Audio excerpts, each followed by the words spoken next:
Хятадд хамгийн амархнаар яаж тооцоох вэ? Мэдээж нэгдүгээрт бэлэн мөнгө. 5 yen. Окей.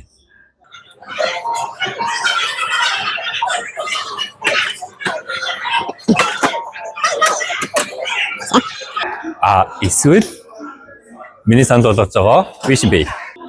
Wishing Pay.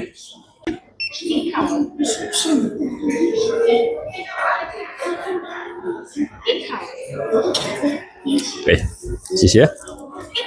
За Wishing Pay WeChat дээр карта яаж холбох вэ гэхээр WeChat руу ороод Mi гэдэг дээр дараад за энэ хэсэг дээрээс Pay Service сонгоод за Money дээр дарна. За энэ дээр Add New Card. За карт нь болохоор олон улсын карт, Union Pay, Master, Visa картууд болно. За энэ дээр картын мэдээллийг оруулж өгнө.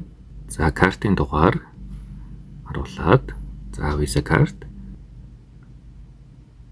За ингээд карт маань бүрэн холбогдчихсон. Энэ дарж байгаа QR кодыг та бүхэн худалдаа авалт хийхдээ худалдагчид харуулад уншуулчих болно. Эсвэл худалдаа авалт хийж байгаа дэлгүүрийнх нь Wishing Pay гэсэн QR-ыг та өөрийнхөө WeChat руу ороод сканер нь уншуулад ингээл болоо.